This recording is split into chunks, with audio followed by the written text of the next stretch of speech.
everyone. Welcome to another episode of Cyber from the Frontlines. And today we are going to focus on cyber threat intel, uh, or as we call it, CTI. If you speak to a CTI professional, you will hear a lot about the threat intelligence lifecycle. There are really five stages of the lifecycle, which are as follows: planning and direction, collection, processing, analysis and production, and dissemination and feedback. Today, we are going to focus on the first two stages of the life cycle, which is planning, interaction, and collection. And if you get these two right, then CTI really becomes a force multiplier, having tremendous impact within the organization. And to navigate us through all this, I'm extremely thrilled to have Sydney Jones on the podcast. Sydney is the head of cyber threat intelligence here at the Americas at BNP Paribas. It's great to have you on this podcast, Sydney. Thanks for having me, Arun. Of course. All right. So let's begin with understanding or walking through your journey in cyber, how it evolved over the years since you started. Sure. So I did not seek out to be in cybersecurity as a profession. It wasn't really that popular back when I started my career, as I think most people in my generation would agree with. So I had studied European studies and international security back in college and grad school. And when I was done with my studies, I was looking for a job back when the economy was not so great. So I basically just applied to a lot of jobs and ended up in a cybersecurity office, supporting for very senior professionals who were working on developing a cybersecurity office, specifically for the defense industrial base or clear defense contractors to help keep them secure from the cyber threats that they were facing at the time. And so that's kind of how I first learned about cybersecurity as a profession, and as a career field, basically. So a couple of jobs later, I ended up in a threat intelligence team, and I got to focus on European threats. So mostly Russia, as I think most people realize these days. So I was focused on that, and that's where I was able to tie in my European studies aspect along with this new field to me, cybersecurity. So I was kind of studying the geopolitical threats, but how those play out in the cyberspace domain. I'll say cyberspace domain because a lot of my background was also as a civilian working for the military. So they are very big on cyberspace as a domain, not just some fancy thing that we all work through. So after spending a couple of years at that role, I transferred into a different cybersecurity role, again, helping the military in their cyber intelligence policy. So working on signals intelligence policy and cybersecurity policy, as well as creating and helping to create the cyber soldier in the Army. So how they would use the intelligence professionals in the military and how some of them might translate into a cybersecurity role as well. So after several years in the Defense Department, I wanted to move back to New York City where I'd gone to school, and the financial sector had started looking at cyber threats as a bigger issue. And a lot of the bigger firms were starting to have cyber threat intelligence teams. So I was able to bring back the skills that I had learned in DC back to New York, to a city that I like a little bit better. So I've been in threat intelligence helping the financial sector for a number of years now. I'm currently at my third institution since moving back to New York. And so now I help build out threat intelligence teams, kind of explain the function to the business line and other cybersecurity teams as well, and kind of explaining the benefits of why they would want a threat intelligence team. Awesome, awesome. That's really good transition from the military to the cyberspace in the private sector. And I always wanted to be, as you know, that in the military, but there were different plans for me. But yeah. We all have our own paths. We never quite go the direction we think we will, but Yeah. So speaking of building threat intelligence program, what is your approach to that? How do you uh, break it down, and what what is your focus area when it comes to building the program itself from the ground up? So I've handled it a few different ways depending on what is already in place when I arrive or if nothing's in place. So I've been fortunate the last few teams I've been at, there have been a couple of analysts already in place. So in my current role and previous roles, there was someone who focused more on the tactical and operational side of things, which means they're not only just looking at the indicators of compromise, but also the tactics, techniques, and procedures of the threat actors, and kind of helping with the defense team and putting detections in place, mitigations, and also helping in response actions. So if the forensics team needs some advice or assistance in analyzing the malware, there's someone there in place. And then I've also had a more strategic analyst who's already well versed in the geopolitical concerns that are important and impact the financial sector right now. So not just Russia, as I mentioned before, but the big four nation states that are of a concern to, I would say, the Western governments and Western private sector as well. So, Russia, China, North Korea, and Iran, as well as thinking through the motivations of cyber criminals and, how could they utilize our firm or our sister firms in the sector to get more money, or hacktivists who are also concerned about things, and their motivations again are usually tied to some geopolitical construct.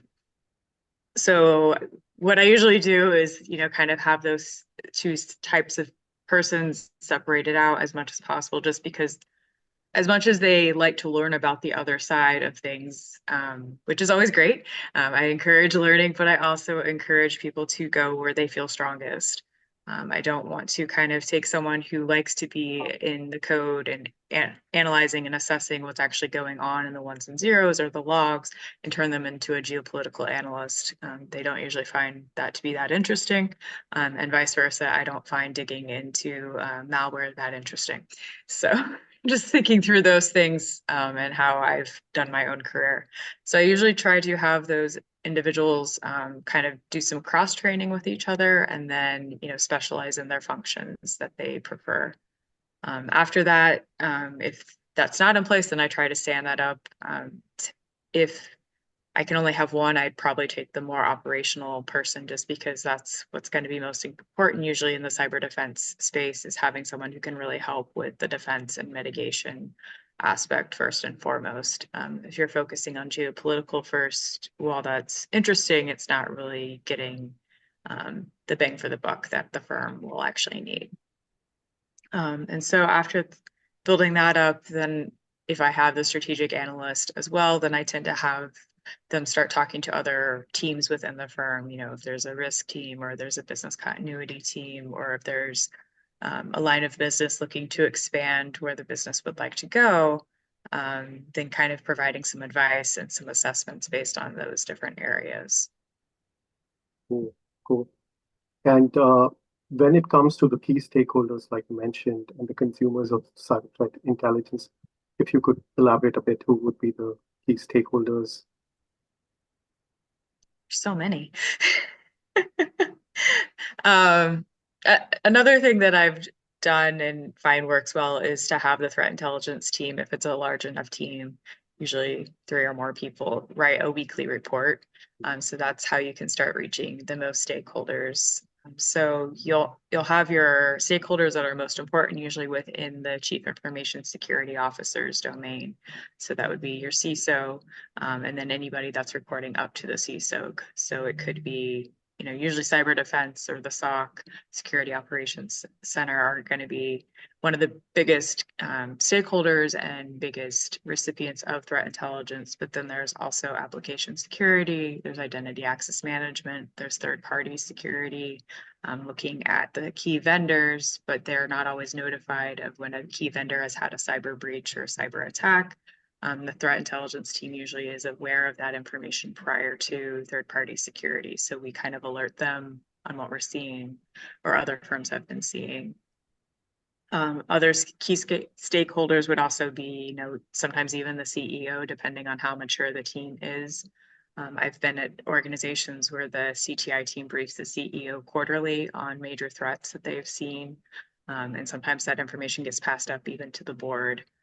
So those are different areas that it can be ultimately passed up to. And so when I'm talking about the weekly report, sometimes it's a good idea to add all of those stakeholders on a weekly report, because you may not be delivering them intelligence every week, but this way they know what you're looking at, that you are still existing, that you are still looking at threats to the bank. And they can also read this as more, not so much a news summary, but as much as more as a way to reflect and see what threats could be impacting the firm at the time. Cool. It's good to know. Uh, I wanted to move on to understanding the intelligence requirements and why it's a big deal when it comes to planning and action. And so wanted to understand what are the intel requirements and what is a good approach for writing intel requirements. Sure. So there's a lot of things out there in the world that we could read. There's a lot of news articles, journal articles, intelligence vendors that we could subscribe to, government reports, and we could just read all day long and never actually provide anything back to our stakeholders about what could impact them or our firm. So a good way to narrow what we're going to be reading and researching is through these intelligence requirements. So we call them intelligence requirements. They're kind of, broad questions or research questions. If you're thinking back to school when you're like, what do I care about when I'm writing this report? So thinking through your research questions, those are kind of what intel requirements are. And we determine those intelligence requirements by talking to our stakeholders. We can kind of talk to them about here's what intelligence could provide you, which is we can tell you about the threats impacting the firm or impacting our customers or impacting firms like us. And so that's what we're concerned about. That's what we're going to look at. But then are there specific things that you're concerned about that I may not know, such as are we expanding into another area? Or if it's a vulnerability management team, who I did not mention as a stakeholder previously, they're also a stakeholder. What vulnerabilities are important? So learning what applications and software products we are using in our environment, seeing what might be internet facing so that we're able to start tracking vulnerabilities that come up for those certain products. And then also knowing if we don't use a certain product, if there's a big vulnerability out there that's being exploited, then we don't have to worry about it as much because we already know, we've already ruled that out as something that we don't need to keep following. So these are some good ways to start questioning and developing intelligence requirements. I see. Um, so then this kind of ties into how do you build those intel requirements by working with, so you have those stakeholder meetings and interviews where you try to understand the use cases.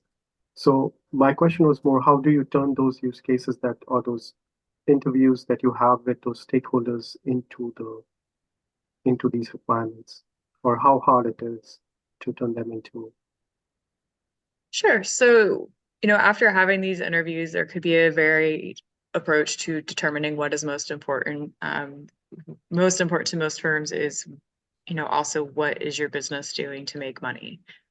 What does it prize itself on? So, for a bank, we're concerned about investment strategies and we're concerned about our customers or our clients. So we're looking at that type of information. And so we'll broaden the question out to what are the threats to our firm or the threats to us doing our business. And we'll specify, certain products that we may have or generate into that question. And then we kind of narrow it down into sub questions, such as what threat actors are interested in this information, what are the tactics they're using to get this information, who else are they targeting, so that we can kind of see what else is going on. And then, another question would be what are the current vulnerabilities being exploited right now by threat actors? What software are they targeting? How are they targeting it? How quick are they from turning a 0-day into an exploit? Because that time frame is shortening, but knowing which threat actors are able to turn, that vulnerability into an exploit and how quick are they able to do it usually are good things for us to know. Also, I would not recommend having a bazillion intelligence requirements. I usually would suggest like maybe 3 to 8 overarching requirements, and you can kind of narrow them down within. So, most concerned of what are the threats to my actual firm and my crown jewels, as we would call them. and then what threat actors are looking to target, other firms like me, what vulnerabilities are being exploited that could be in my environment. What geopolitical considerations do I need to worry about? So if you have business in a certain region of the world and there's some geopolitical issue that's come up, like making sure that you're aware of it, and how that could impact your firm. So sometimes, another thing is these are not standing intelligence requirements. Some firms look at changing these requirements once a quarter.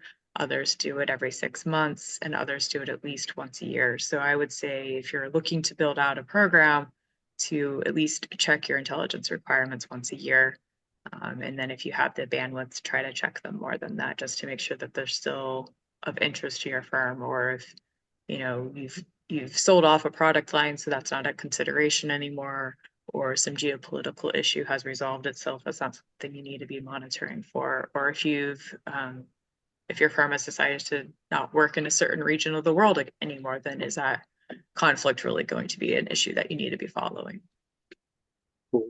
And I believe Intel 471 also has what they call the GIRs, or General Intelligence Requirements, that folks can take a look into just to see how it looks. And Yeah, and if you are a member of an ISAC, a lot of the information sharing and analysis centers or organizations will have generic intelligence requirements specific for your sector as well.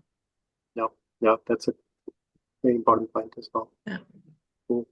So moving on to the next stage, which is collection, how do we convert these intel requirements that we have collected into a collection source, and what are the different ways we do that? So the way that I tend to go about it is when I develop my intelligence requirements with my team and our stakeholders, and I keep track of them usually by a number so that I know a couple of things. One, if I'm writing a report or an email or a product line or a weekly report, that I'm answering one of those questions, and I'll put it in there that these are the requirements I'm answering in this product. And then another way is to start tracking those intelligence requirements by the sources that you're using.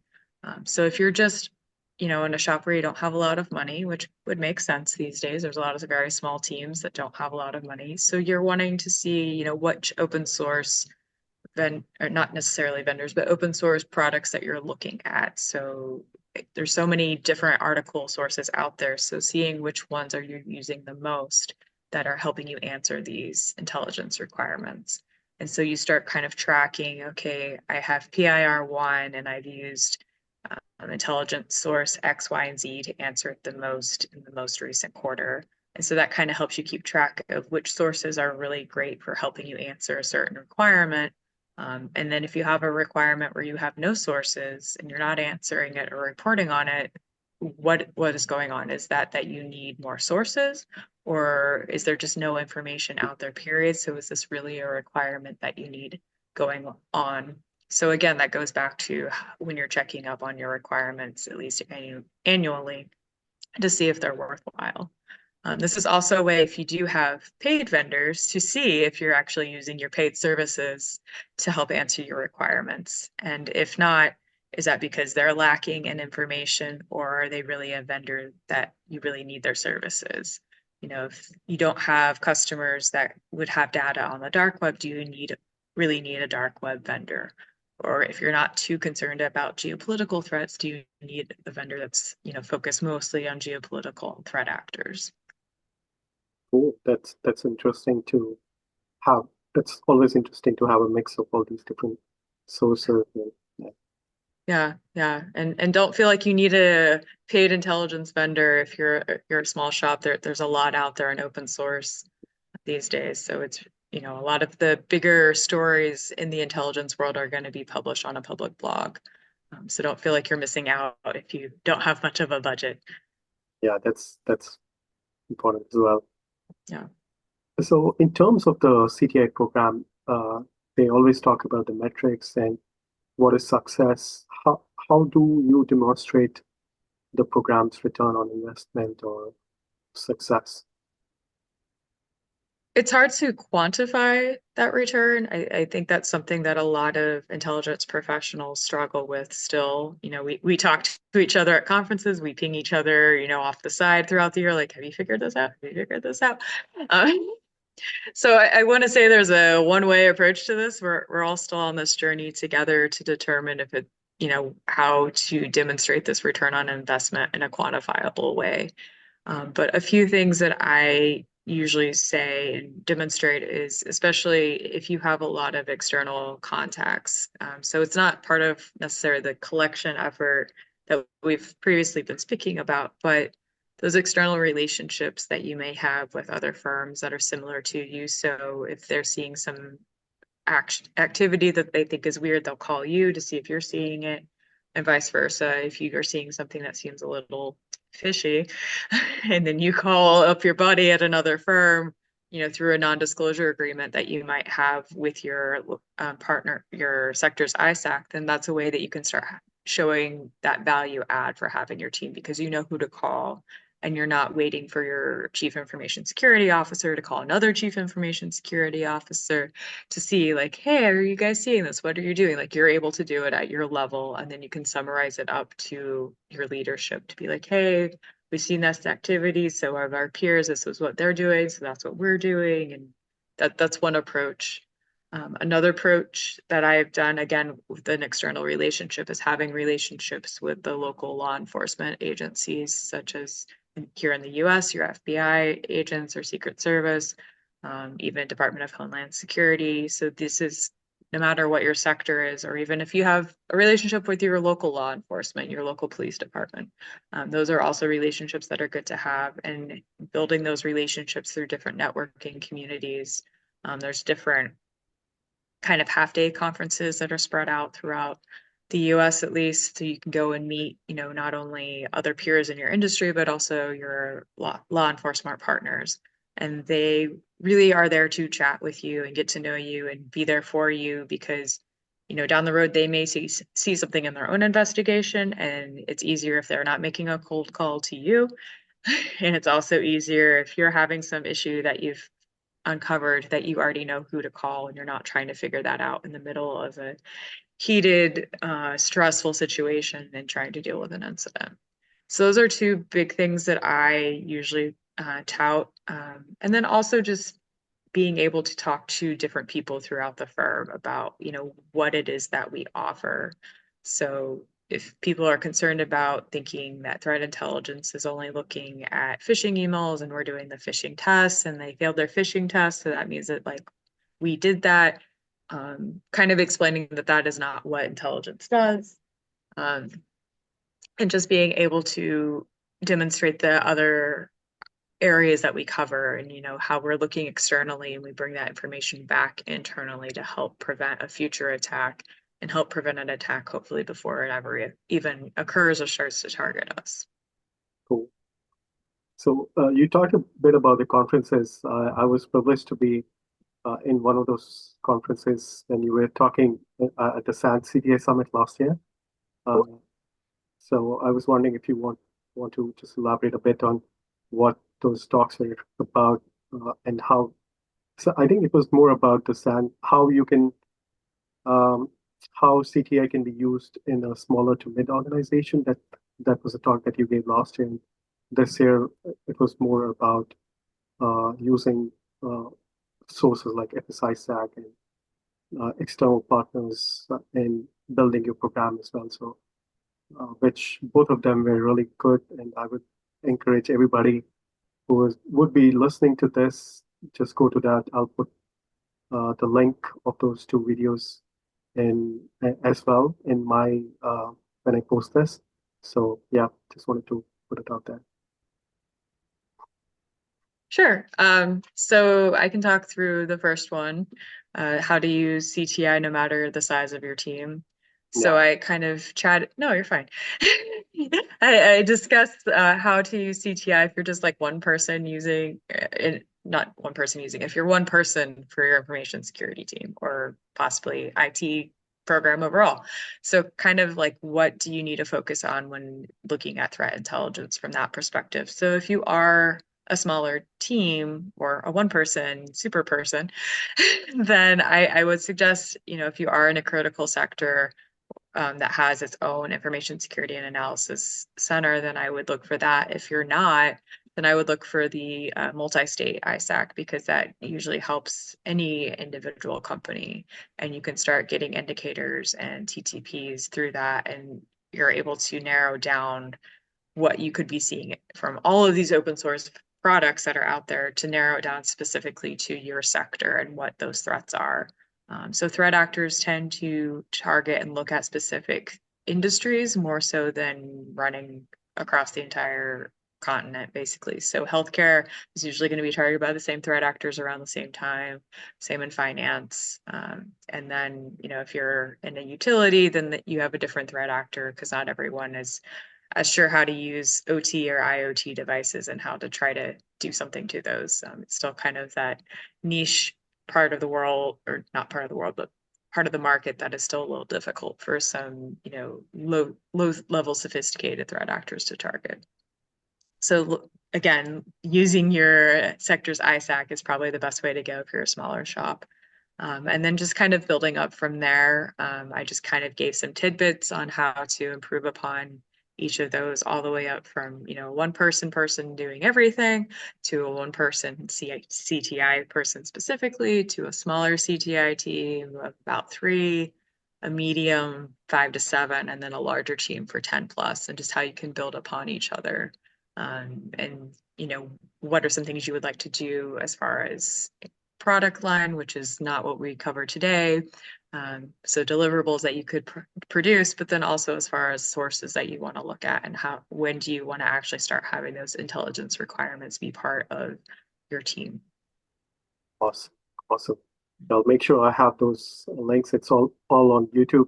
I'll add those links to this video as well when I post it. The talk this year was more on how you can leverage ISAC essentially in your program, through your program as well. So if you want to talk about that. Sure. So Liz McAlpine-Geary from FSISAC and I did a co-presentation at SAN CTI Summit this year to talk about how to leverage your Information Security and Awareness Center or Analysis Center. So we kind of talked through the perks of being a member, what the ISAC can help each individual firm with. Again, that specific sector-specific intelligence that they're able to provide, as well as, depending on your sector, they can provide you with exercises, they can provide you with conferences that you can go and meet with other individuals in your sector. There's, local discussions that they may have. There's listservs or email lists that are focused on specific things, such as, not just threat intelligence, but also business continuity, or a specific threat that they're concerned with, or, if you have a subsector in your industry, they'll have things specific for those subsectors. So within finance, we have like a securities industry subsector, there's an insurance subsector, there's a financial market utilities or clearinghouse and exchange subsector. So there's subsectors within each larger critical infrastructure program. So thinking through, these are ways that you can get that more tailored approach. But then also talking about what the benefits are for the more mature firms sharing information to their ISAC. So these larger, more mature firms that may have bigger teams are able to kind of see more of what's going on in their networks, and then kind of sanitizing that information, taking out anything that could identify their firm, and providing that information to the larger ISAC audience and membership to help them improve their defenses. So a larger firm might see some phishing attack or DDoS attack and provide that information into the ISAC that then can share it out to their broader membership. And then the membership can look for similar targeting methods that are happening, or start putting detections in place before that actually gets to them. So it's a way to help protect the overall sector, not just your firm or the firms that are exactly like you. It's helping protect everybody. And then also we talked through a more recent incident that had happened in our sector and how everyone had come together to share information in real time. and how we were able to kind of discuss when do we reconnect with this firm, when do we not, what things do we need to have in place, what is everyone else seeing, is anyone else seeing anything malicious or potentially malicious that's coming from this initial attack. So those are some good things that come out of being an ISAC member. I'm very proud of being an ISAC member, and I kind of tout it to a lot of people. I also was part of a white paper a couple of months ago from the Intelligence and National Security Alliance talking about how you can share information. So this is not just like you're an ISAC member, but if you are new to being an ISAC member or your firm does not currently share to the ISAC and instead only consumes, this can help you think through and work through how do you want to actually start sharing, how you can go about talking to your legal department, your compliance department. What are some key things in terms that you can suggest to them before you start sharing, such as explaining how you will sanitize anything that's going externally, such as anything that's identifying your firm or any individual that works for your firm. And then also talking about non-disclosure agreements that exist within the ISAC. So those are two very big, important things that I would always say highlight to your lawyers and your compliance team. And lawyers are your friends. Yeah. I'll end with that. That's so true. Really true. And I also wanted to touch upon, since we are talking about ISACs, we are seeing a trend here now that threat actors are targeting more and more uh, companies within the healthcare sector. So, what is your take on interaction or sharing between the different ISACs, like the Health ISAC, FS ISAC? Is there enough going on right now, or do you think it's good right now, or do you think that there needs to be more of sharing between the two ISACs? As far as I am aware, the ISACs do have a regular meeting amongst all of them, and the intelligence leads have each other's information. I think at one point they used to all sit together. I'm not sure since COVID if that's still the case. But I know that they are in regular communication with each other. So if we see something that could be impacting us in another sector, they're calling up the other sector and asking them.